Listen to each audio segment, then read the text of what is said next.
વાલા ભક્તો, પછી દેવ હોય તો ભલે, દાનવ હોય તો ભલે અને માનવ હોય તો ભલે, જ્યાં સુધી માનવ જીવ માત્રનો જ્યાં સુધી પાપનો ઘડો ન ભરાય ને ત્યાં સુધી ભગવાન પણ મને તમને આ પૃથ્વી ઉપર નાશ કરતા નથી.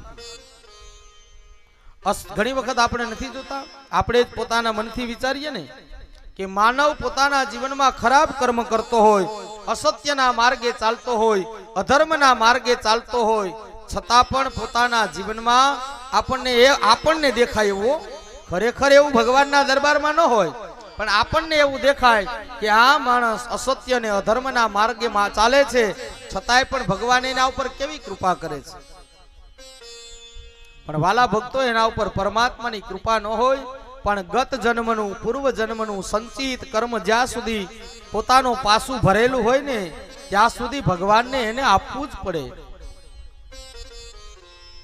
પણ જેદી પુણ્ય રૂપી બેલેન્સ ખલાસ થઈ જાય અને અધર્મ રૂપી પાપનો ઘડો ભરાઈ જાય ને ત્યારે પરમાત્માને એનો નાશ કરવા માટે આવવું પડે છે.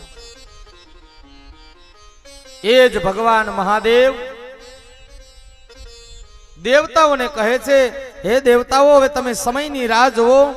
જ્યારે આ પૃથ્વી ઉપર એનો પાપનો ઘડો ભરાઈ જશે ને ત્યારે તમારું કાર્ય પરિપૂર્ણ થશે. ત્યારે વિષ્ણુ ભગવાને યજ્ઞમાંથી અનેક ભૂતોને ઉત્પન્ન કર્યા છે અને આ દાનવોને મારવા માટે મોકલ્યા, પરંતુ આ દાનવો એટલા બધા શક્તિશાળી હતા ને કે બધા જ દાનવોનો તેણે નાશ કર્યો છે. ત્યારે વિષ્ણુ ભગવાને એક એવા પુરુષને ઉત્પન્ન કર્યો કે જેના દ્વારા ધર્મનો નાશ કરાવી અને ત્રણેય દૈત્યોને હરાવી શકાય એવી માયાવી સૃષ્ટિની રચના કરી છે. વાલા ભક્તો, કારણ કે કોઈના કોઈ સહારો તો લેવો પડે ને, એટલે ભગવાન નારાયણે હવે એવો વિચાર કર્યો કે આ પૃથ્વી ઉપર આપણે એવી માયાવી સૃષ્ટિની રચના કરી કે આ જે મૈદાનવ દ્વારા એને ત્રણેય નગરો મળ્યા છે ને એ નગરોમાં અધર્મ વ્યાપી જાય. ભગવાન શિવે કીધું છે કે એના સમયની રાહ જોવો. હવે એનો સમય જલ્દી લાવવા માટે આપણે શું કરવું? એટલે ભગવાન નારાયણે વિચાર્યું કે આપણે અધર્મ જ્યાં આવે ને ત્યાં ભગવાનને જલ્દી આવવું પડે, એનો નાશ કરવા માટે ઈશ્વરને આવવું પડે. એટલે પરમાત્માએ એક અધર્મ રૂપી પુરુષને ઉત્પન્ન કર્યો અને તેને મોકલ્યો, જાવ તમે આ કલ્પાક્ષ આદિ વિદ્યુન્માલી અને તારકાક્ષના નગરની અંદર જઈ અને અધર્મનો ફેલાવો કરો. આ બધા જ લોકો ભગવાનનું ભજન ભૂલી જાય, ધર્મ ભૂલી જાય, સત્કર્મ ભૂલી જાય, જ્ઞાન ભૂલી જાય, સારું કાર્ય ભૂલી જાય એવો કંઈક વિચાર અને વિસ્તાર કરો. ત્યારે ભગવાન નારાયણ દ્વારા મોકલેલો દૂત આ ત્રણેય માનવોના નગરની અંદર જઈ અને અધર્મનો વિસ્તાર કરવા લાગ્યો છે. એને એક એવો સંપ્રદાય સ્થાપ્યો કે જે સંપ્રદાયમાં અધર્મનું આચરણ થતું હોય. અને વાલા ભક્તો, શિવ પુરાણ એમ કહે છે કે જે અધર્મને સ્થાપના કરવા વાળો સંપ્રદાય સ્થાપ્યો ને એનું નામ છે અરહણ નામના ધર્મની સ્થાપના કરી છે. અરહણ ધર્મની અંદર અધર્મનું એ સંપ્રદાય એક એવો સંપ્રદાય બન્યો કે જેણે પરમાત્માની ભક્તિને ભૂલવાનો અને પરમાત્માનું નામ નહીં લેવાનું એવા જ સંપ્રદાયની અંદર એવા વિચારોને તેણે મૂક્યા છે કે આ જગતમાં ઈશ્વર નામનું કોઈ તત્વ નથી એવા વિચારોને વિસ્તાર કરાયો છે. પણ વાલા ભક્તો, આ જગતમાં પરમાત્મા વગર, આ જીવનમાં ઈશ્વર વગર એક તણખલું પણ હલતું નથી. પરમાત્મા શિવની કૃપાથી મારા તમારા જીવનમાં એક એક શ્વાસ ચાલે છે. આપણું એક એક જીવનનું કાર્ય પરમાત્મા વગર ન થઈ શકે.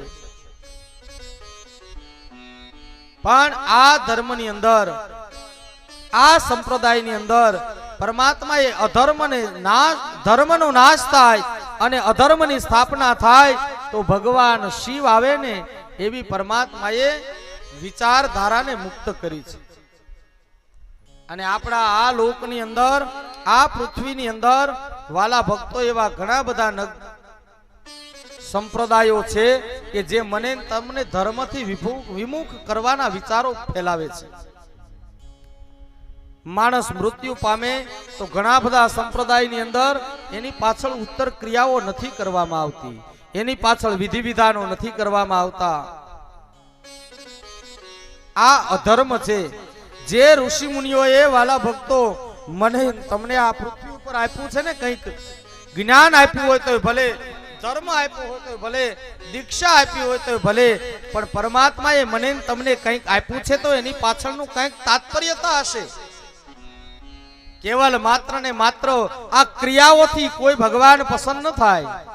વાતો કરવાથી જીવનમાં ભગવાન ન મળે, પણ પરમાત્માએ કહ્યું છે કે એની પાછળ કંઈક અનુસરણ કરવાનું છે. જે મારા તમારા વડવાઓએ મને તમને કંઈક આપીને ગયા છે ને, એ પેઢીની અંદર, આવનારી પેઢીઓની અંદર મારે તમારે એને સાચવવાનું છે. વાલા ભક્તો, મેં વચ્ચે પણ કીધું હતું કે આ તમારા સદગુરુ ભગવાને આવો ધર્મ કાર્યનો ધર્મ મંડપમાં બેસાડી અને તમને બધાને શું કામ ભેગા કર્યા છે? કેવલ માત્ર ને માત્ર કથા સાંભળવાથી, ભગવાનની ભક્તિ કરવા માટે? પણ નહીં વાલા ભક્તો, એને મને તમને એવું જ્ઞાન આપવા માટે ભેગા કર્યા છે કે આપણા સંપ્રદાયમાં આવી પરંપરા છે. ભગવાન શિવની ભક્તિ, ભગવાન શિવની કથા, ભગવાન શિવનું જ્ઞાન આપણા સંપ્રદાયની અંદર કાયમને માટે જીવંત રહેવું જોઈએ.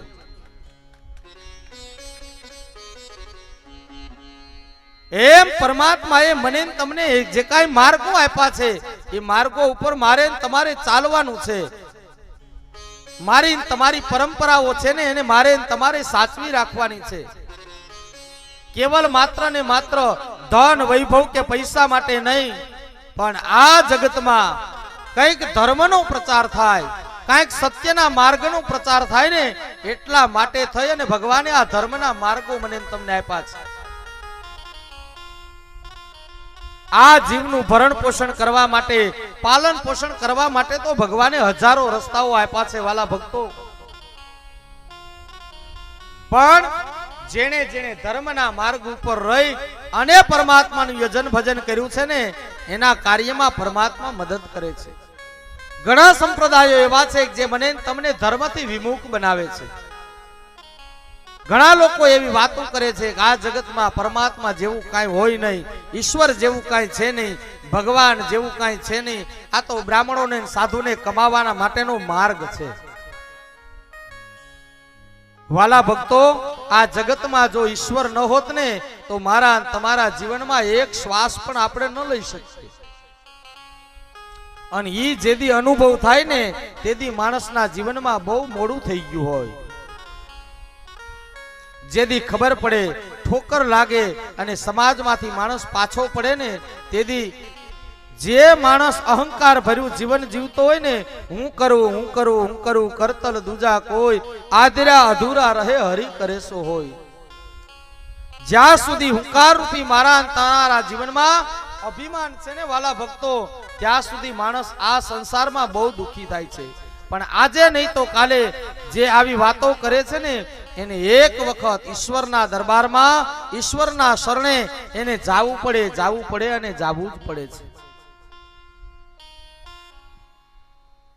જ્યારે મારા તમારા સંસારમાંથી ધર્મ જતો રહે ને, ત્યારે અધર્મ આવે, અને અધર્મ આવે ને ત્યારે માનવ જીવનની અંદર આવા ખોટા વિચારો આવે છે.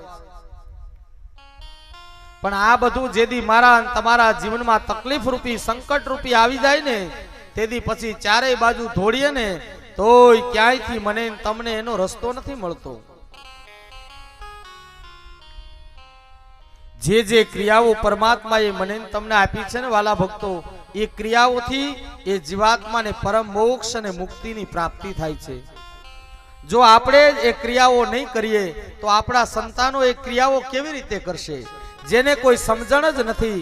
આજે તમે આ ધર્મ મંડપમાં બધા આવ્યા છો, આવા ભગવાનના દિવ્ય સત્સંગમાં આવ્યા છો, તો તમારા બાળકોને એવો વિચાર આવશે કે મારા માતા પિતા એક વખત મને ભગવાન શિવની કથા સાંભળવા માટે લઈ ગયા હતા અને ત્યાંથી મારા જીવનનું કંઈક પરિવર્તન થયું, તો એના સંતાનોને લઈને ક્યારેક એને આવવાનું મન થશે.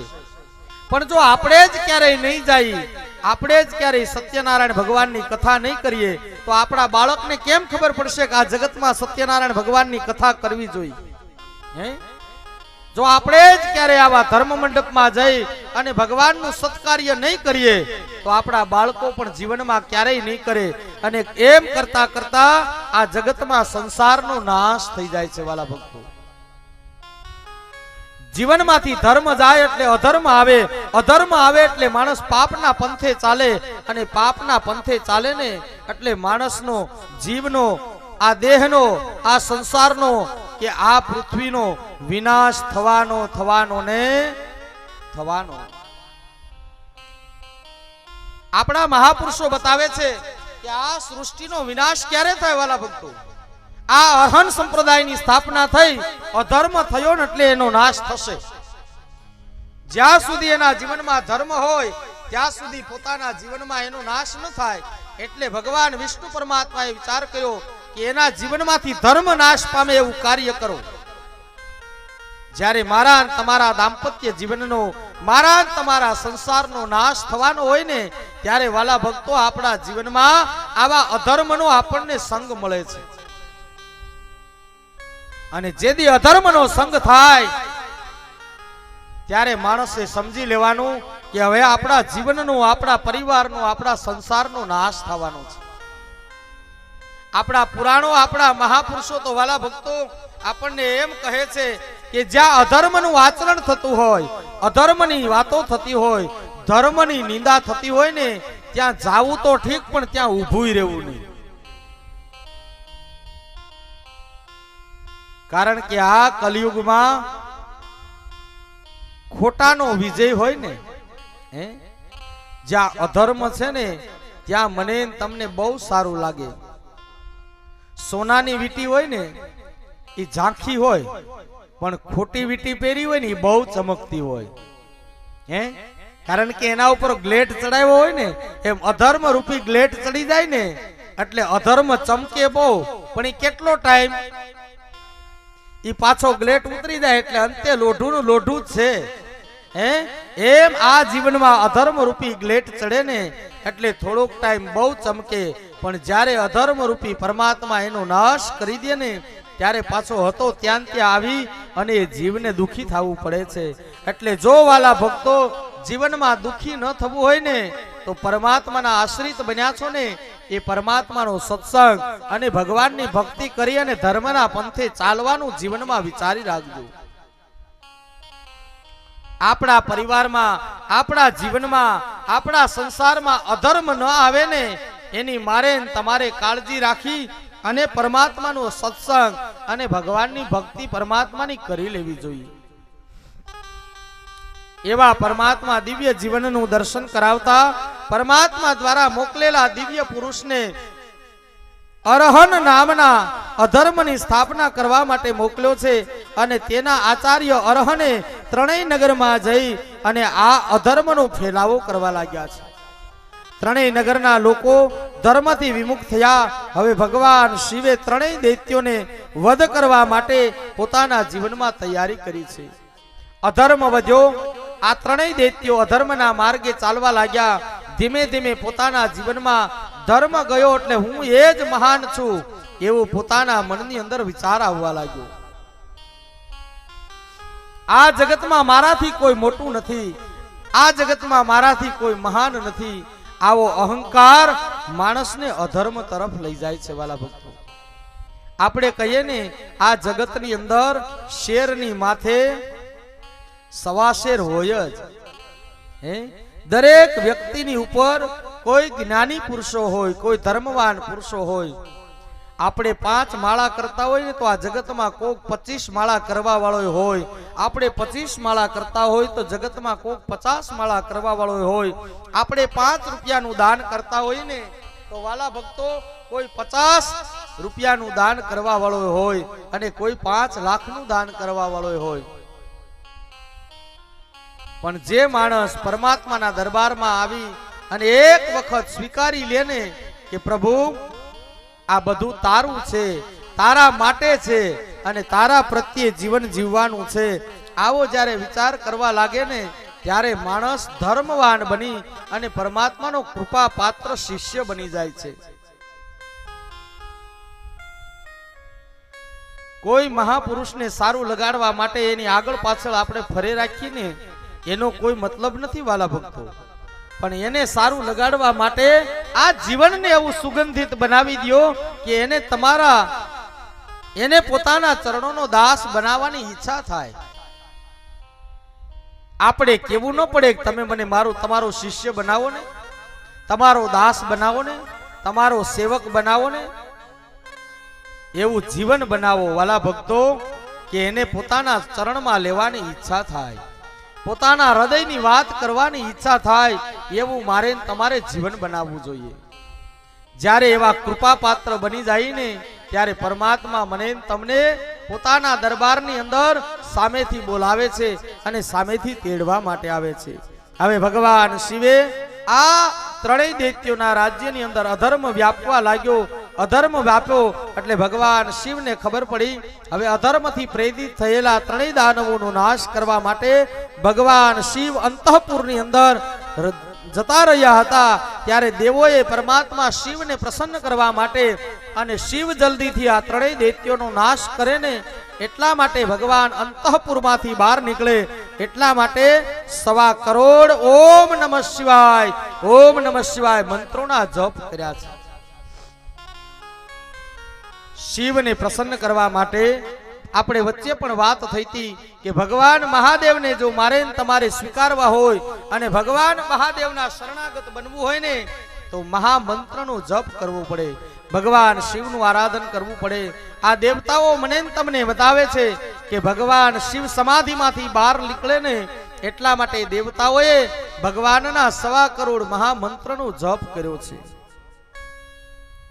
ઓમ નમઃ શિવાય, ઓમ નમઃ શિવાય, ઓમ નમઃ શિવાય મંત્રના જપ દ્વારા ભગવાન શિવને પ્રસન્ન કર્યા.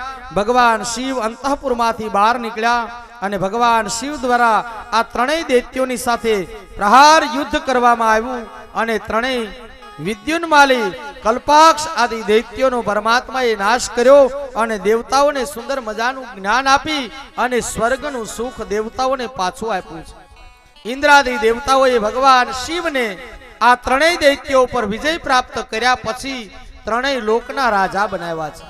અને એટલા માટે ભગવાન શિવ સોનાની લંકાના જે માલિક રાવણ હતો ને એ સોનાની લંકા ખરેખર ભગવાન મય દાનવે આ દૈત્યો માટે બનાવી. એના ઉપર ભગવાન શિવે વિજય પ્રાપ્ત કર્યો એટલે ભગવાન શિવને મળી, પણ શિવે પણ પોતાની પાસે દૈત્યને આસુરી સંપત્તિને ન રાખવા માટે થઈ અને એણે રાવણને ભેટમાં આપી દીધી. આવી પરમાત્માની દિવ્ય ચરિત્રની આ કથા પરમાત્મા શિવ દ્વારા યજન ભજન, અર્ચના, આરાધન અને ભગવાન શિવનું સ્મરણ કરવામાં આવ્યું. ત્યારે ભગવાન શિવ તમામ ઇન્દ્રાદિ દેવતાઓને સ્વર્ગનું સુખ પાછું આપ્યું ને એટલે ઇન્દ્રાદિ દેવતાઓ સાથે મળી અને સુંદર મજાના શિવનું ભજન, શિવનું અર્ચન, શિવનું સ્મરણ, શિવનું મહાપૂજા કરી ભગવાન મહાદેવને પુષ્પથી વધાવી અને પરમાત્મા મહાદેવનો જય જયકાર કર્યો અને દેવતાઓએ સ્વર્ગનું સુખ પ્રાપ્ત કર્યું છે. એવા પરમાત્મા મહાદેવ ત્રણેય લોકના અધિપતિ ભગવાન, કારણ કે આ ત્રણેય નગરો જે હતા ને વાલા ભક્તો એ એક ગગન લોકની અંદર હતું, એક પાતાળ લોકની અંદર હતું અને એક પૃથ્વી લોકની અંદર હતું. એટલે ભગવાન મહાદેવે આ ત્રણેય દૈત્યોનો નાશ કર્યો ને એટલે ત્રણેય લોકના અધિપતિ ભગવાન મહાદેવ બન્યા અને એ જ ભગવાન ત્રિલોકના અધિપતિ શિવ મહાદેવ કહેવાયા અને દેવતાઓનો જય જયકાર કર્યો. બોલીએ મહારુદ્ર ભગવાન કી જય. આવો ત્રિલોકના અધિપતિ દેવતાઓનું સુખ માણતા દેવતાઓ સ્વર્ગની અંદર આનંદ કરે અને એ જ સાથે આપણે ભગવાન શિવનું 5 મિનિટ હરિસ્મરણ કરો, ભગવાન શિવનું સ્મરણ કરો. ચા પાણી તૈયાર છે, બધાને ઝડપથી ચા પાણી પાઈ દો. પછી આગળ ભગવાન સુત પુરાણી ઋષિમુનિઓને જલંધરની કથા અને જલંધરનું આખ્યાન તરફ તમને દિવ્ય દર્શન કરાવે. એ ભક્તિમાં આપણે આગળ વધીએ ત્યાર પહેલા 5-10 મિનિટ ભગવાન શિવનું સ્મરણ કરી લઈએ. ઓરે મારા ભોળા મહાદેવ એ હઠીલો ને કાજ મેં તો ભાંગવાવી છે, મેં તો ભાંગવાવી છે, મેં તો ભાંગવાવી છે. મારા ભોળા મહાદેવ, મારા ભોળા મહાદેવ, હઠીલો ને કાજ મેં તો ભાંગવાવી છે રે, મેં ભાંગવાવી છે.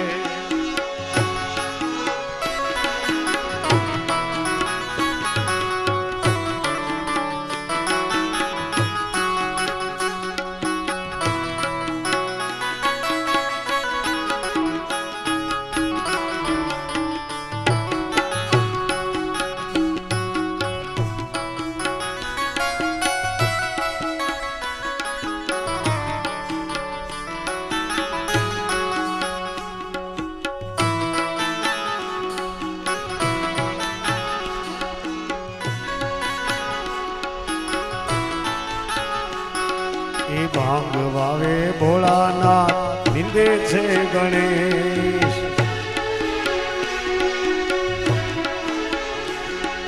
એ ભાંગ વાવે ભોળાનાથ, નિંદે છે ગણેશ.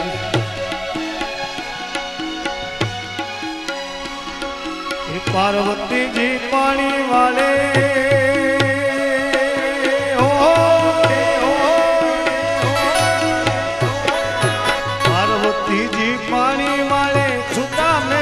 Cache cache cache.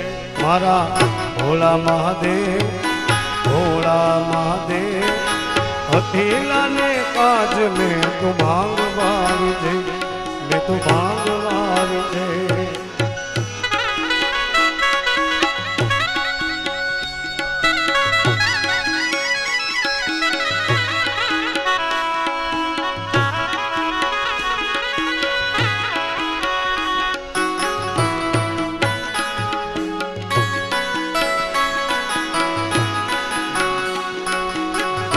કેરા ભજીયા ને ધતુરા નાશ્યા,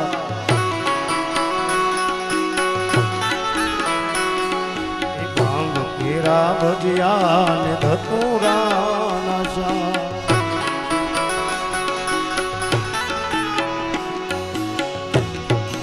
ઈર્ષે મયા પાર્વતીજી,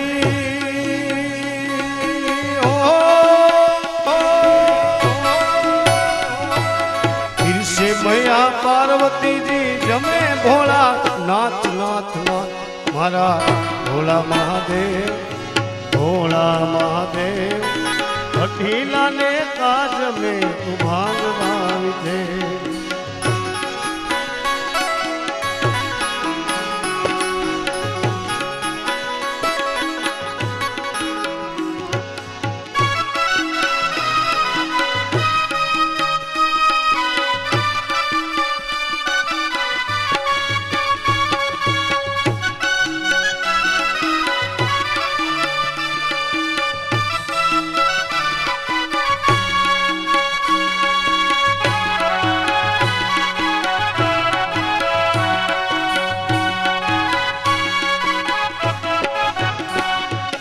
એક હાથે ડમરો વાગે, બીજા હાથે દા.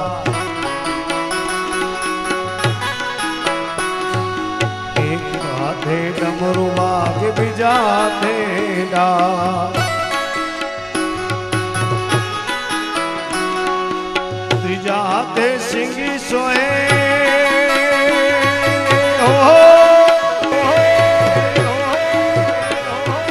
ત્રીજા હાથે સિંગી સોએ, ચોથા હાથે નાક નાક નાક. મારા ભોળા મહાદેવ, ભોળા મહાદેવ, હઠીલા ને કાજ મેં તો ભાંગવાવી છે, મેં તો ભાંગવાવી છે.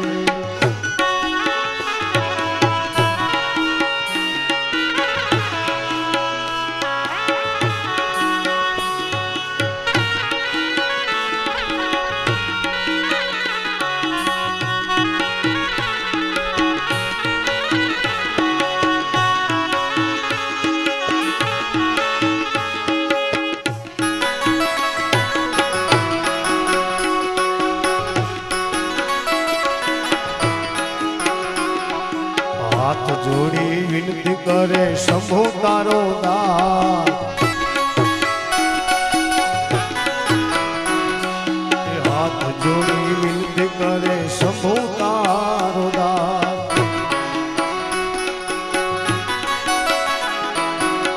એકલ મલને ચરણે રાખો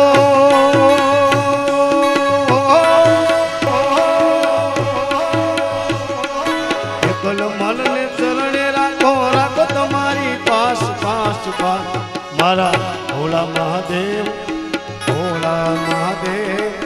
પટેલાને કાજ મેં તો ભાંગવાવી સૌ કોઈ પિયરિયામાં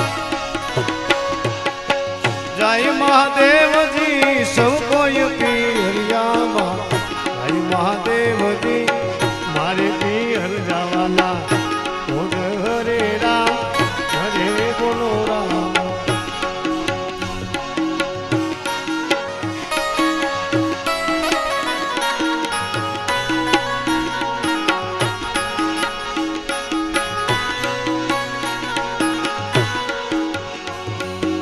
સૌ કોઈ પિયરિયામાં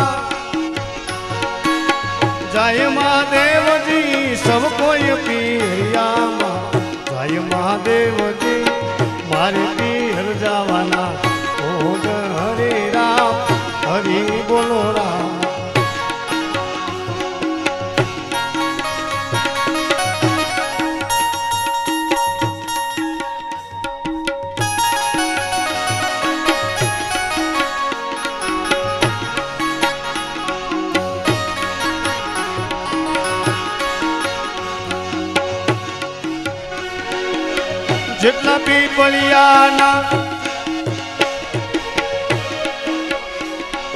જેટલા પીપળિયાના પાન મહાદેવજી જેટલા પીપળિયાના એટલા દાડે અમે આવો સુરે રામ હરિ બોલો રામા હરિ બોલો રામ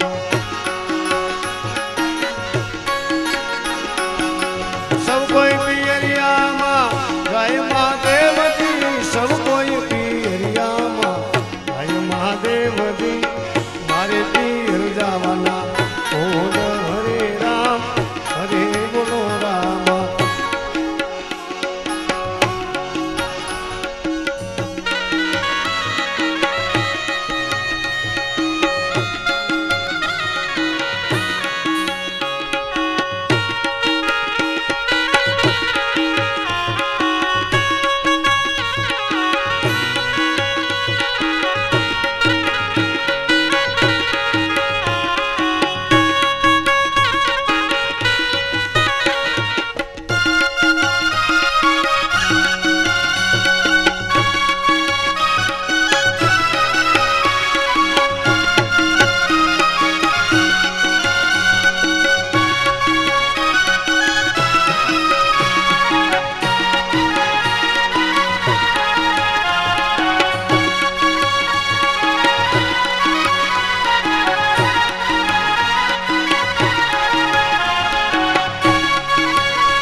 ગુણેશાને નાચે હનુમાન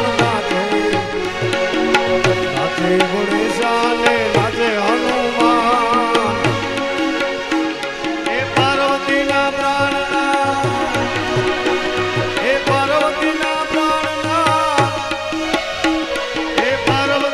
પ્રાણનાથ ભોળા ભગવાન અગર બમ બમ બમ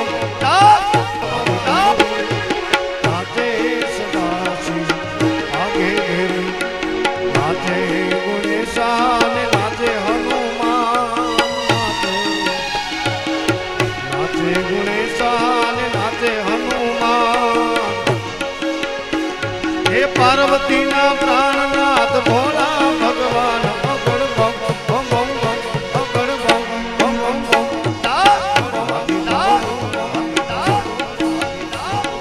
નાચે સદાશિવ આગે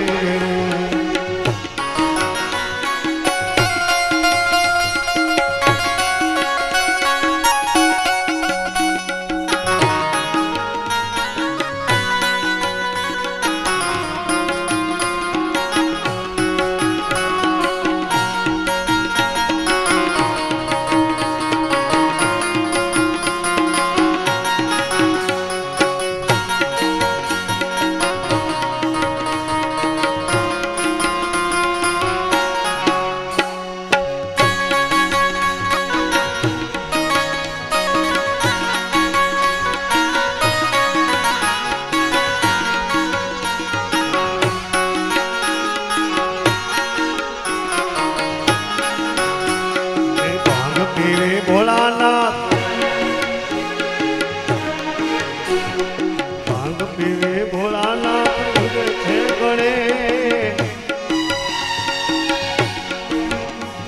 એ ભાંગ વાવે ભોળાનાથ લીધે છે ગણે એ પાર્વતીજી પાણી વાલે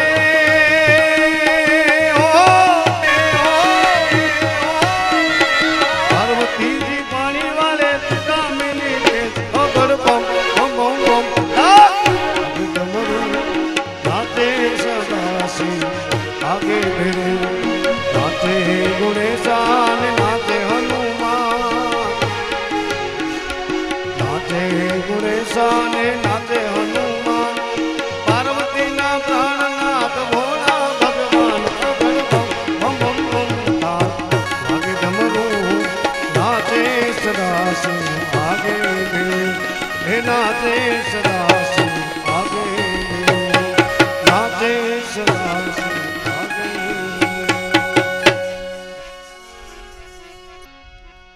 એવી પરમાત્માની દિવ્ય લીલામાં સુંદર મજાના શબ્દોનું વર્ણન કરી અને ભગવાન શિવને સુંદર મજાનો વધાવ્યા, ભગવાન શિવનું સુંદર મજાનું સ્વાગત કરી અને દેવતાઓ ઇન્દ્રાદિ દેવોએ ભગવાન મહાદેવનો જય જયકાર કર્યો છે. હવે ઇન્દ્રાદિ દેવતાઓના ચરણોમાં પરમાત્મા દેવાધિ દેવો આનંદ અને પ્રેમનો ઉત્સવ કરી અને પોતાના સ્વર્ગની અંદર સૌ પોતાના નિજ ધામની અંદર પરમાત્મા હવ દેવોના દેવાલયની અંદર બધા જ દેવતાઓએ પ્રવેશ કર્યો છે. ત્યારે પરમાત્મા કહે, હે ઋષિમુનિઓ, એક વખત દેવરાજ ઇન્દ્ર બૃહસ્પતિને ભગવાન ગુરુદેવ બૃહસ્પતિને સાથે લઈ અને કૈલાસ પર્વતની ઉપર શિવજીના હર્ષણ માટે ભગવાન મહાદેવને પસંદ કરવા માટે આવે છે.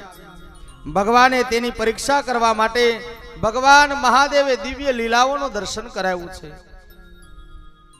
પરમાત્મા સુતપુરાણી ઋષિમુનિઓને બતાવે, દેવતાઓ ઇન્દ્રાદિ દેવતાઓ બૃહસ્પતિને સાથે લઈ અને ભગવાન શિવને પસંદ કરવા માટે, ભગવાન શિવને આનંદ પાવવા માટે આવે છે. કારણ કે દેવતાઓના ગુરુ છે એટલે ભગવાન બૃહસ્પતિના અભિમાનને તોડવા માટે થઈ અને ભગવાન શિવ સુંદર મજાની લીલા કરે છે. પરમાત્મા બતાવે, ભગવાન મહાદેવ સાધુને વિશે એક જોગીનું રૂપ લઈ અને ભગવાન પરમાત્મા ભગવાન મહાદેવ બેસી જાય છે. ઇન્દ્ર દ્વારા ભગવાન શિવ ક્યાં છે એવો પ્રશ્ન થયો છે. તે સમયે પરમાત્માએ સ્વયં મહાદેવે જવાબ આપ્યો કે તમારી સામે જે તત્વ બિરાજે ને એ જ સ્વરૂપમાં તમે શિવના દર્શન કરો તો એ શિવ છે, અને સાધુના રૂપમાં દર્શન કરો ને તો તમારી સામે સાધુ છે. આવા જવાબ મળતા ઇન્દ્ર ગુસ્સે થઈ અને એ જ સાધુની ઉપર પ્રહાર કરવા માટે જાય છે. કારણ કે સ્વર્ગનો રાજા ને અહંકારથી ભરેલો હોય, અહંકારમાં આવી સાધુના વેશમાં જવાબ ન મળ્યો એટલે એને ભગવાન શિવની ઉપર પ્રહાર કરવા માટે જાય છે. તે સમયે ભગવાન શિવ તેનું પોતાનું સમાધિ અવસ્થાની અંદર જે શિવ બેઠા છે એમાંથી ભગવાન ઇન્દ્રના પ્રહારને જોઈ અને ભગવાન મહાદેવે પોતાના નેત્રમાંથી એક તેજ નીકળ્યું. એ તેજ ઇન્દ્રને મારવા માટે જાય છે. ત્યારે ઇન્દ્ર ભગવાન મહાદેવના શરણે આવે છે, પ્રભુ હું આપને ન ઓળખી શક્યો, આપ આ યોગીના રૂપમાં અહીંયા તપ કરી રહ્યા છો, પ્રભુ હું તમને ન જાણી શક્યો. ઇન્દ્ર ભગવાનના શરણે ગયો, પણ હવે પરમાત્માના આંખમાંથી જે નીકળેલું તેજ છે એ તેજ આ પૃથ્વી ઉપર ફરતું ફરતું સમુદ્રની અંદર પડ્યું છે. સમુદ્રમાં પડવાથી તેમાંથી જે પરમાત્માના તેજમાંથી સમુદ્રમાં પડ્યું ને એમાંથી એક સુંદર મજાના બાળકનો જન્મ થયો અને તે જ બાળક હવે દેવોને ભયંકર પીડા આપવા માટે તૈયાર થયો છે. કારણ કે ઇન્દ્રએ ભગવાન મહાદેવને પરેશાન કર્યા, ભગવાનની સમાધિ છોડાવી અને પરમાત્માના ઉગ્ર સ્વભાવમાંથી પોતાના નેત્રમાંથી જે જળ બિંદુ પડ્યું એ બિંદુ સમુદ્રમાં પડ્યું એટલે ભગવાનનું ક્રોધાગ્નિ રૂપ હતું. ક્રોધાગ્નિ રૂપની અંદર પરમાત્માના તેજ જે કાંઈ સમુદ્રમાં પડ્યું એમાંથી જે અગ્નિ જેવા સ્વરૂપની અંદર પડ્યું એટલે સમુદ્રમાં પડ્યું ને સમાદ્રમાંથી જે બાળક ઉત્પન્ન થયો ને તે બાળકનું નામ છે જલંધર અને ભગવાન શિવનો જ એક અંશ છે. તેનું નામ રાખવામાં આવ્યું જલંધર. તેમના લગ્ન શુક્રાચાર્ય પોતાના ગુરુ કાલનેમીની પુત્રી વૃંદાની સાથે કરે છે. કારણ કે જે દૈત્ય સ્વરૂપી પૃથ્વી ઉપર જન્મ ધારણ કરે, દેવોના ગુરુ, આપણે પણ વચ્ચે વાત થઈ હતી વાલા ભક્તો કે દેવોના ગુરુ બૃહસ્પતિ છે અને દૈત્યોના ગુરુ શુક્રાચાર્ય છે. જ્યારે જ્યારે દેવતાઓથી પરાજિત થયેલા, પરાસ્ત થયેલા દેવતાઓ શુક્રાચાર્યના શરણે ગયા ને ત્યારે એ જ શુક્રાચાર્યએ અમૃત સંજીવનીનું પાન કરાવી અને દૈત્યોને પાછા જીવિત કર્યા છે. સ્વર્ગનું સુખ અપાવવા માટે થઈ અને શુક્રાચાર્ય મહારાજે પણ અનેક લીલાઓ આ જગત ઉપર કરી છે વાલા ભક્તો. એ જ શુક્રાચાર્યજી મહારાજ જ્ઞાનથી પ્રતિપાદિત એવા મહાપુરુષે પોતાનો શિષ્ય કાલનેમી એની દીકરી વૃંદાની સાથે આ જલંધરના લગ્ન કરાવ્યા છે. હવે શુક્રાચાર્યએ દૈત્યનો અધિપતિ જલંધરને બનાવી દીધો છે. કારણ કે ગુરુની આજ્ઞામાં રહેનારો, નિરંતર પરમાત્માનું ભજન કરનારો એવો આ અધિપતિ જલંધર. કારણ કે અંતે બેનામાં બંને ગુણો છે. એક તો દેવતાઓને મારવા માટે ભગવાન શિવનું બીજ રોપાણું છે અને એક બાજુ ભગવાન શિવના અંશમાંથી પ્રગટ થયા છે. એટલે દેવ અને દૈત્ય વૃત્તિ પોતાના જીવનમાં બે વિચારધારા જગતની સૃષ્ટિ ઉપર એને મળી છે. આપણે પેલા જ વાત થઈ હતી વાલા ભક્તો, આ જગતમાં હું તમે બધા જ શિવના અંશ છીએ, પણ આ શરીરને દેવ થતા પણ વાર ન લાગે અને આ શરીરને દૈત્ય થતા પણ વાર ન લાગે. અસત્ય અને પાપના માર્ગનો જ્યારે વિચાર આવે ને ત્યારે મનમાં સમજી લેવાનું હું જ એ જ દૈત્ય છું. અને જ્યારે સમાજમાં કોઈનું હિત કરવાનો, કોઈનું સારું કરવાનો, કોઈને મદદ કરવાનો, કોઈના માટે ઉપયોગી બનવાનો વિચાર આવે ને એટલે સમજવાનું હું એ જ દેવ છું. બાકી તો પરમાત્મા એ શરીર અને સ્વરૂપ તો બધાને સરખા અને અલગ અલગ આપ્યા છે વાલા ભક્તો.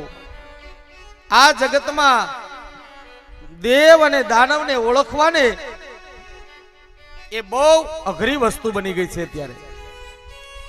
ક્યાં સ્વરૂપમાં દૈત્ય હશે, ક્યાં સ્વરૂપમાં દેવ હશે, એને આપણે ઓળખવા માટે બહુ અઘરું બની ગયું છે. અને હું ઘણી વખત વાત કરું છું વાલા ભક્તો કે આ જગતમાં છે ને અત્યારે આસુરી શક્તિનો ફેલાવો એટલો બધો થઈ ગયો છે ને કે માણસના જીવનમાં સત્કર્મમાં કોઈને પ્રેરિત કરવા માટે કોઈને રસ જ નથી. અધર્મમાં જવું હોય ને તો એને જાતા વાર ન લાગે, પણ ધર્મમાં આવવું હોય ને તો આવતા આવતા આવતા આખી જિંદગી પૂરી થઈ જાય છે. આપણે પેલા વાત થઈ હતી ને કે મંદિરે જાતા જાતા આ જીવનના 25 વર્ષ પૂરા થઈ જાય, 50 વર્ષ પૂરા થઈ જાય, છતાંય માણસ દેવ માર્ગે જતો નથી. પણ અધર્મના માર્ગે ચાલવા માટે એને ક્યાંય દૂર જવાની જરૂર નથી. એની આજુબાજુમાંથી જ એને અધર્મ મળી જાય છે અને એને કુસંગ લાગી જાય છે. પછી ધર્મને આવતા બહુ વાર લાગે છે. માટે ધર્મનું નિરૂપણ પરમાત્માએ મારા તમારા માટે એટલા માટે કર્યું છે કે માનવનો જીવ, માનવનું મન અધર્મના માર્ગે ન ચાલ્યું જાય. અને આપણે હું ઘણી વખત વાત કરું છું વાલા ભક્તો કે આ જગતમાં દેવ અને દૈત્ય, સૂરી અને આસુરી બે જ વિચારધારા આ જગતની પૃથ્વી ઉપર વધી છે. પણ વાલા ભક્તો પેલાના અસુરો જે હતા ને એ બહુ સારા હતા. શું કામ સારા હતા ખબર કહું? કે પેલાના અસુરો હતા ને બાપા, એ માણસ ક્યારેક જ્યારે કોઈ સારું કાર્ય કરવાનો વિચાર કરે, સંતો આપણે બધાએ જોયું છે કે વિશ્વામિત્ર, વશિષ્ઠ, અત્રિ આદિ જે ઋષિમુનિઓ થઈ ગયા એને બહુ મોટા મોટા તપ કર્યા. પણ એ જ્યારે જ્યારે તપ કરવા બેસે ને અને એ તપ કરે, યજ્ઞ કરે, પૂજા કરે, સંધ્યા કરે, સત્કર્મ કરે, જ્યારે જ્યારે સત્કર્મ કરે ને એ કર્મ ચાલુ થઈ જાય, અડધે પહોંચી જાય ને ત્યારે પેલા દૈત્યો આવી અને યજ્ઞમાં હાડક્યા નાખે માંસ નાખે, આવું બધું આપણે જોયું છે ને. એન કેન પ્રકારે ઈ ધર્મનો વિધ્વંસ કરે, યજ્ઞનો વિધ્વંસ કરે અને ઋષિમુનિઓના યજ્ઞો અધૂરા છોડાવી દેતા હતા. આવું આપણે બધાએ જોયું છે ને, સાંભળ્યું પણ છે આપણે બધાએ કે ઋષિમુનિઓ યજ્ઞ કરે ને એટલે ચાલુ યજ્ઞમાં અધવચ્ચે આવી અને એના અગ્નિકુંડની અંદર અગ્નિને વિધ્વંસ કરી અને યજ્ઞનો નાશ કરી દેતા હતા. પણ બાપા ઈ અસુરો તોય સારા હતા કે યજ્ઞ ચાલુ કરવા દેતા હતા, યજ્ઞ અને અડધે પહોંચવા દેતા હતા અને પછી એમાં વિઘ્ન નાખતા હતા. અત્યારના અસુરો તો વાલા ભક્તો એટલા બધા ખરાબ છે ને કે માણસને યજ્ઞ કરવા જ નથી દેતા. હજી તો વિચાર કરે ને કે મારે હવન કરવો છે, મારે શિવ કથા કરવી છે, મારે ભાગવત સપ્તાહ બેસાડવી છે, ત્યાં આવીને બોલો અસુર હોય ની પેલા આવીને કહી જાય કે હવે ભાઈ એટલો બધો ટાઈમ ક્યાં છે આપણી પાસે, હે હવે હવન કરતા સત્યનારાયણ ની કથા કરી નાખ ને. નથી એને સમય આપવો, નથી એને સંપત્તિ આપવી, નથી એને કઈ કામ કરવું, છતાંય આવી અને માણસના ધર્મ કાર્યમાં વિઘ્ન નાખી જાય ને, આનું નામ અસુર છે વાલા ભક્તો. જે ટીવી સિરિયલો વાળા મને તમને શિંગડા વાળા બતાવે ને એ તો એક કલ્પના છે, ખાલી માનસ જીવનને મનોરંજન આપવા માટેનો એક પ્રયોગ છે. બાકી આજ માનવ દેહની અંદર કોઈનું સારું કરવાનો વિચાર આવે, કોઈને મદદ કરવાનો વિચાર આવે, કોઈના ધર્મ કાર્યમાં એક સાથે એક જોડાઈ જવાનો વિચાર આવે ને ત્યારે સમજવું કે હું જ ભગવાન છું, હું જ દેવ છું અને મારામાં જ ઈશ્વર વસે છે. પણ જ્યારે કોઈના સંબંધમાં, કોઈના લગ્નમાં, કોઈના જીવનમાં, કોઈના સંસારમાં, કોઈના સારા કાર્યમાં, કોઈના ધર્મ કાર્યમાં મને તમને સંકટ નાખવાનો વિચાર આવે, કોઈનું ખરાબ વિચારવાનો વિચાર આવે, કોઈને ધર્મ કાર્યમાં અટકાવવાનો વિચાર આવે ને ત્યારે જ સમજવાનું કે મારા તમારા જીવનમાં હવે ધર્મ ગયો અને અસુરી તત્વ આવી ગયું છે. આપણે જ દૈત્ય બની ગયા છીએ. આજ સંસારમાં, આજ જીવનમાં વાલા ભક્તો સૂરી અને આસુરી, દેવ અને દૈત્ય આ બે પ્રકારની વિચારધારા ચાલે છે. કઈ વિચારધારા ઉપર આપણે ચાલવું ને એ તો આપણે નક્કી કરવાનું છે. આવા ધર્મના મંડપો મને તમને જ્ઞાન આપીને છૂટી જાય છે, પછી એ અધર્મના માર્ગે ચાલવું કે ધર્મના માર્ગે ચાલવું એ તો મારે તમારે નક્કી કરવાનું છે. પણ જો ધર્મના માર્ગે ચાલશું ને તો ભગવાનની પ્રાપ્તિ થશે અને અધર્મના માર્ગે ચાલશું ને તો વારંવાર આ 84 લાખ ચિત્ર વિચિત્ર યોનિઓની અંદર એન કેન પ્રકારે જન્મ લઈ અને મારે તમારે વારંવાર આવવું પડશે, મારે તમારે વારંવાર ભટકવું પડશે. પરમાત્મા આ કાલનેમીની પુત્રીની કન્યાની વૃંદાની કથા અને જલંધરની કથા મને તમને બતાવે છે કે જેણે પોતાના વિચારોમાં આસુરી તત્વને ગ્રહણ કર્યું ને એના કારણે પોતાના જીવનમાં ભગવાન નારાયણને પણ પથ્થર બની અને આ પૃથ્વી ઉપર પૂજા ધારણ કરવી પડી. આગળની કથામાં ભગવાન એ જ બતાવે છે. તમે તુલસી ક્યારામાં શું મૂકો છો? શાલિગ્રામ મૂકીએ ને. આ શાલિગ્રામ કોણ છે? સાક્ષાત ભગવાન નારાયણ છે. આ એની કથા છે વાલા ભક્તો. આ વૃંદા એ જ તુલસી અને એ જ તુલસી પરમાત્મા વિષ્ણુ ભગવાનને મજબૂર બનાવી અને પથ્થર સ્વરૂપમાં એની પાસે આવવું પડ્યું. કારણ ભગવાન નારાયણને પણ આ વૃંદાનું અને તુલસીનું તેજ ભગવાન નારાયણ પણ સહન નહોતા કરી શક્યા. અને એટલે આપણા ઋષિ મુનિઓએ શું કીધું વાલા ભક્તો? નારી એ જ નારાયણી. આ સ્ત્રી ધારે ને તો સાક્ષાત લક્ષ્મી બની અને નારાયણને પણ મજબૂર કરી શકે ને એવી દેવી શક્તિ ભગવતીઓ હે જગદંબાઓ તમને ભગવાને આપી છે. બસ એ જ શક્તિનો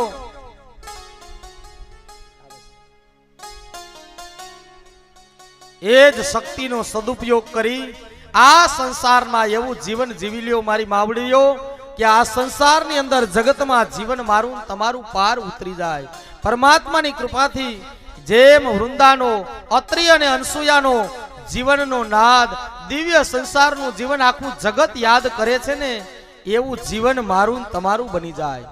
હે અત્રિ અને અનસુયા, વિચાર તો કરો કેવું ભગવાનનું એને દિવ્ય દાંપત્ય જીવન જીવ્યા હશે કે ભગવાન ત્રિલોકનો નાથ બ્રહ્મા અને વિષ્ણુ અને મહેશ એને ત્યાં બાળક બનીને ઘોડિયામાં રમવા માંડે.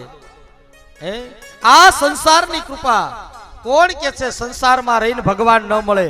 હે ક્યારેક આવા મહાપુરુષોનું ચરિત્ર વાંચો, એવા મહાપુરુષોના જીવન ચરિત્રને જીવનમાં ઉતારો. એને ત્યાં ભગવાનને પણ બાળક બની અને એના ઘોડિયામાં રમવા આવી જવું પડે. આ સંસાર અને દાંપત્ય જીવન અને પોતાના જીવનમાં પરમાત્માની કૃપા છે વાલા ભક્તો. એટલે પરમાત્મા કહે છે આ દિવ્ય સંસારમાં પરમાત્માએ માનવ જીવનની અંદર, પ્રત્યેક માનવી જીવનની અંદર એવી પરમાત્માએ કૃપા આપી છે કે જે કૃપા દ્વારા મારા અને તમારા જીવનમાં પરમાત્માના દિવ્ય જ્ઞાન અને દિવ્ય શક્તિની પ્રેરણાથી, પરમાત્માની પ્રેરણાથી દિવ્ય દાંપત્ય જીવનને પરમાત્માના જીવનમાં સમર્પિત અને પરિવર્તિત કરી શકીએ.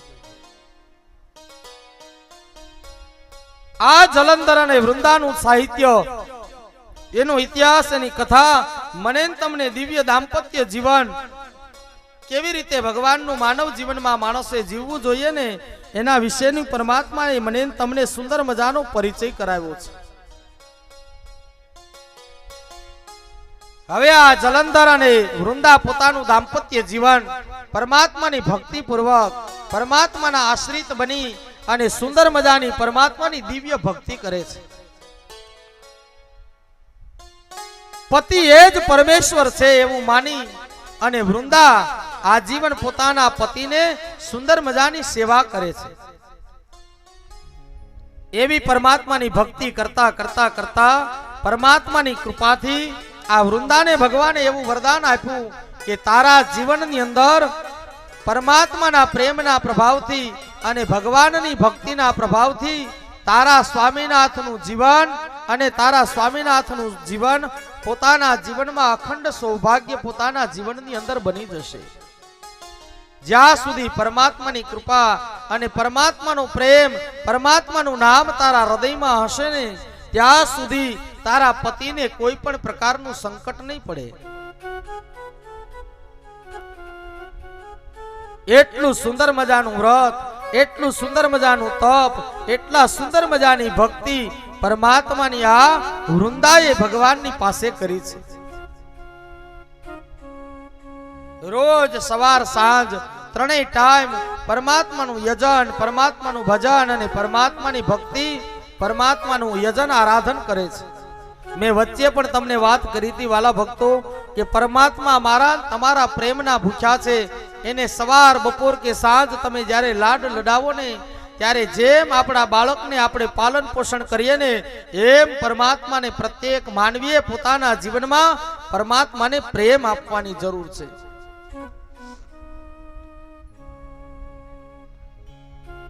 કારણ કે પરમાત્મા દેવાથી દેવો મારા તમારા પ્રેમના તાતણે બંધાય અને પરમાત્મા આ જગતની પૃથ્વી ઉપર અનેક ભક્તોની ઘરે પરમાત્મા આવે છે.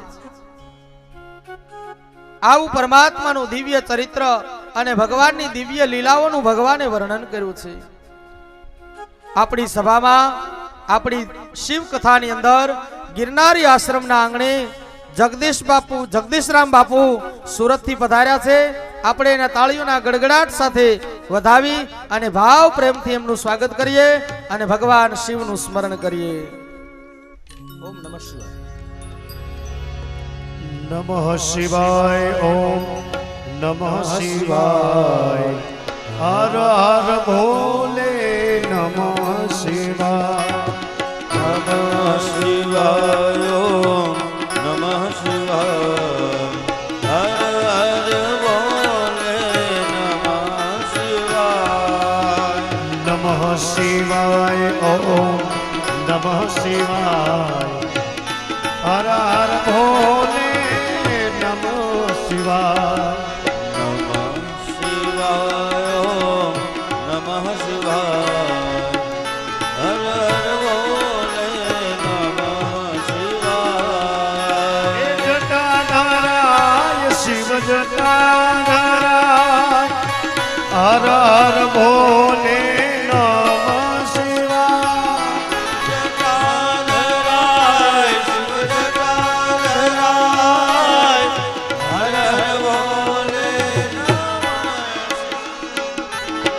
ગંગાધરાય પ્રભુ ગંગાધરાય હર હર ભોલે નમઃ શિવાય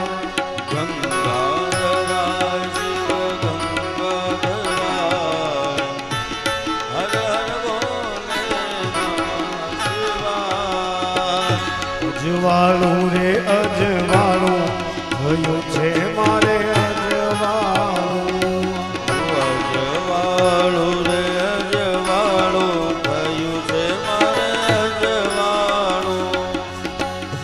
આજ ગુરુજી તમે આવ્યા થયું છે મારે અજવાળું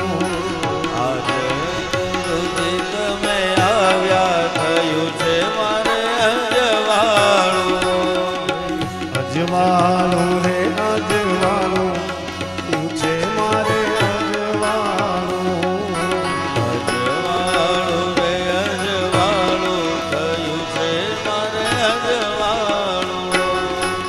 આજ ગુરુજી તમે આવ્યા થયું છે મારે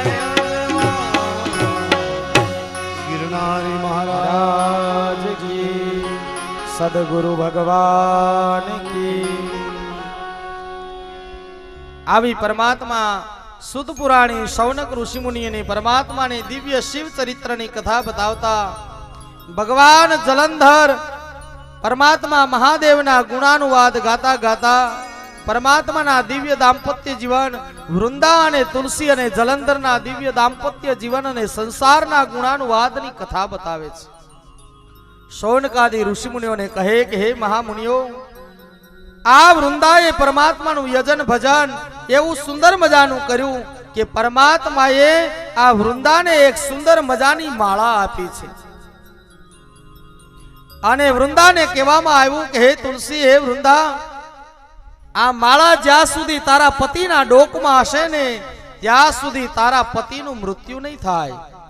તારા સતીત્વના પ્રભાવથી, તારા જ્ઞાનના પ્રભાવથી, તારા ભક્તિના પ્રભાવથી, તારા તેજના પ્રભાવથી, તમારા દિવ્ય દાંપત્ય જીવનના પ્રભાવથી હું એટલો બધો તમારા ઉપર પ્રસન્ન થયો છું ને કે આ લ્યો, આ સુંદર મજાની ભૌતિક સંસારની માળા આ તમારા પતિના ડોકમાં પહેરાવજો. જ્યાં સુધી આ માળા તમારા પતિના એટલે કે જલંધરના ડોકમાં હશે ને ત્યાં સુધી આ જગતની પૃથ્વી ઉપર એનો કોઈ નાશ નહીં કરી શકે. આવું સુંદર મજાનું દાંપત્ય જીવન તેણે પોતાનું જીવન બનાવ્યું છે. અને આપણે સવારના સત્રમાં વાત થઈને કે આ નારી જો પોતાના પતિને ધારે ને તો સૌભાગ્ય આપી શકે. હે સાવિત્રી પોતાના પતિદેવનો પ્રાણ યમલોકમાંથી જો પાછો લઈ આવી આપી શક્તિ હોય તો વાલા ભક્તો, પરમાત્માએ એ જ નારી શક્તિને કેટલું મહત્વ આપ્યું છે. કેવલ માત્ર ને માત્ર મારા તમારા દાંપત્ય જીવનમાં પરમાત્માની કૃપાની જરૂર છે. આ સંતો, આ મહાપુરુષો મને તમને એક જ વાત કહે છે કે કેન પ્રકારે આ સંસારમાં જીવતા જીવતા ધર્મના માર્ગે, પરમાત્માના માર્ગે, શિવના માર્ગે, કૃષ્ણના માર્ગે, રામના માર્ગે ચાલી લ્યો. પરમાત્મા મારું તમારા જીવનની રક્ષા કરશે.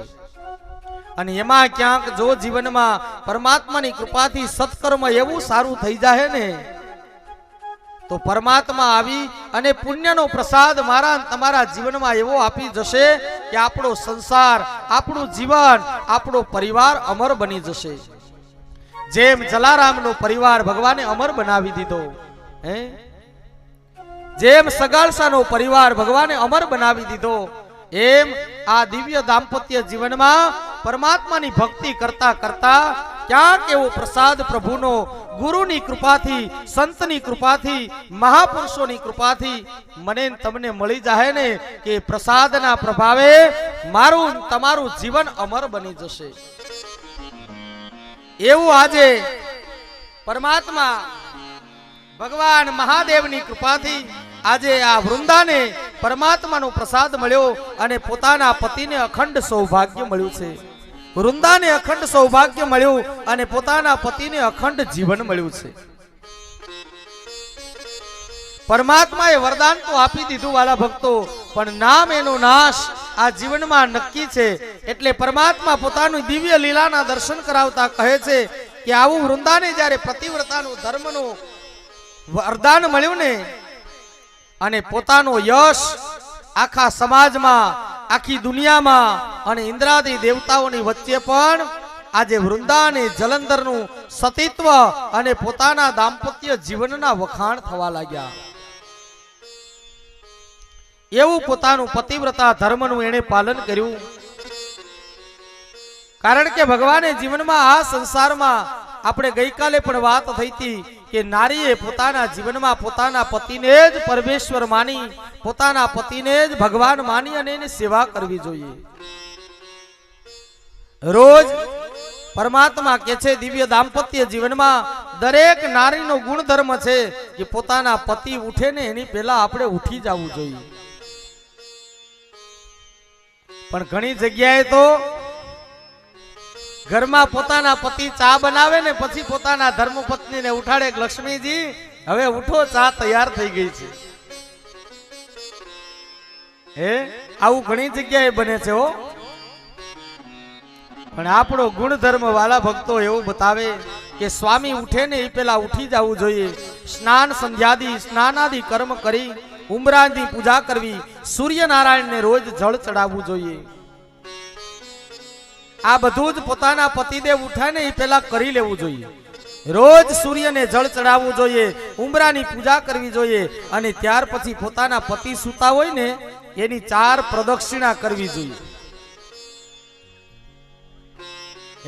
પણ આવું આ જગતમાં હવે કરવાનો ક્યાં સમય છે માણસની પાછળ? પોતાના મા બાપ કન્યાદાનમાં ત્રાંબાનો લોટો આપે, પણ એ પેટીમાં મૂકવા માટે, કબાટમાં મૂકવા માટે એનો સદુપયોગ નથી થતો.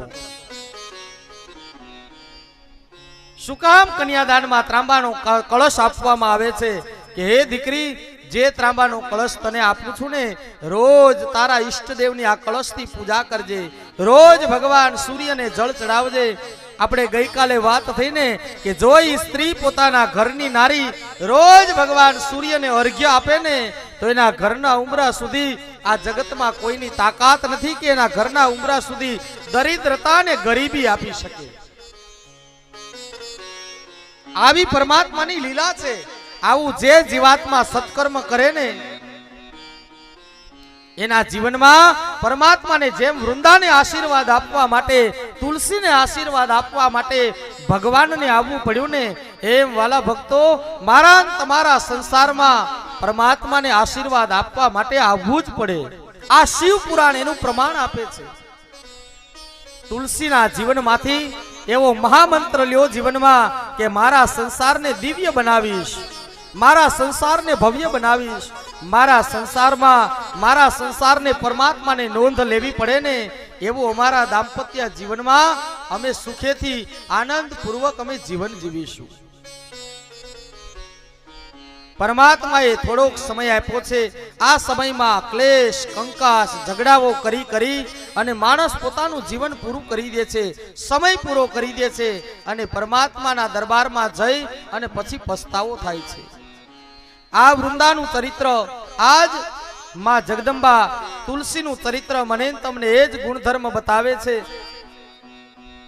કે મારું તમારું દાંપત્ય જીવન પરમાત્માના દરબારમાં એવું બને કે જે દાંપત્ય જીવનથી પરમાત્માની કૃપા ઉતરે અને પરમાત્માને પણ મારા તમારા જીવનમાં નોંધ લેવી પડે. એની માટે પતિવ્રતા ધર્મનું જીવનમાં પાલન કરવું જોઈએ. રોજ પોતાના પતિની સેવા કરવી જોઈએ, એની પૂજા કરવી જોઈએ. પૂજા એટલે કે દીવો પેટાવીને આરતી કરો એને પૂજા નહીં, પણ એની આજ્ઞાનું પાલન કરો.